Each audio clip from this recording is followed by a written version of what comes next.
Ang bilis mo mag-recover, ah. Alam mo, sa tingin ko, inspired ka. Ah, siya nga pala, Gina. Meron ako sa'yong isang magandang balita pa.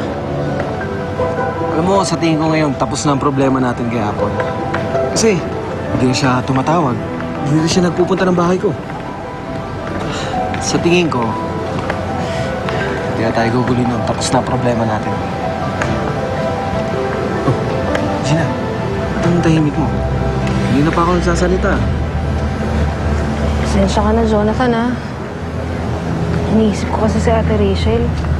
2 gabi na siyang hindi umuwi, tapos hindi namin siya makontak. Ba't ngayon mo lang sinabi sa akin? Ah, kaya mo, tatawagan ko si Daddy. Hihingi tayong tulong.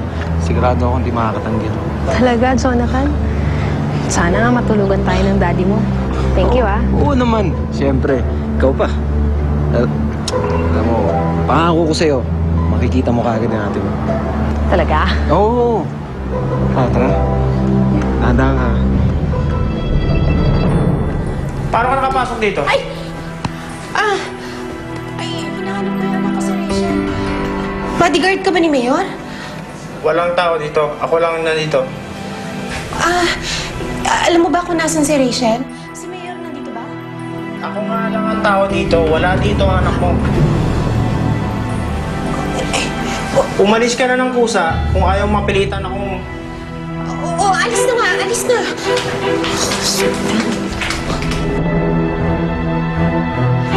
Nanay, si nanay. Teka lang. Dapat hindi ka nag-iingay.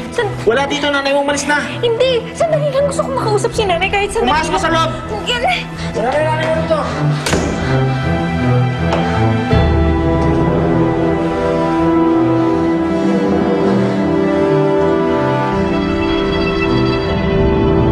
Ang tinatanong ko, bakit ganito kalaki ang gastos natin sa kampanya? Ha? Gusto mo ba ako ba tumingin sa mga papeles na yan? Updated po ang figures na to, madam. Aba, hindi bali sana kung tayo nananalo eh. Mababawi natin lahat yan. Ang kaso mo, nangunguna na si Ricardo dahil sa punyemas na anomalya na gamot na yan. Bonnie, si Edmundo, nasa na daw? Wala pa daw po sa opisina. Saka di rin sumasagot ng cellphone.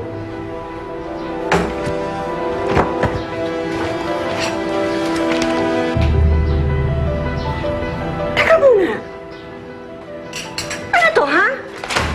Ano yung purchase ng bahay na yan sa Maynila? Madam, si Mayor po ang nag-approve ng pera na yan eh.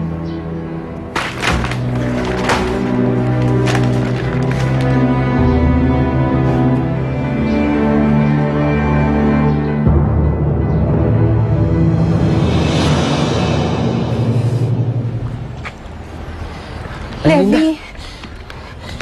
Kamusta na si Rachel? Umuwi na ho ba? Levi, tulungan mo naman akong hanapin ang anak ko. Hanggang ngayon, hindi pa rin umuwi si Rachel eh.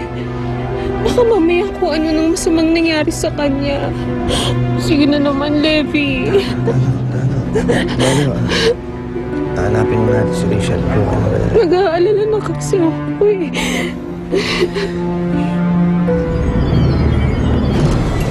Hanapin mo yung anak ko. Hanapin ko. Ako ang bahala.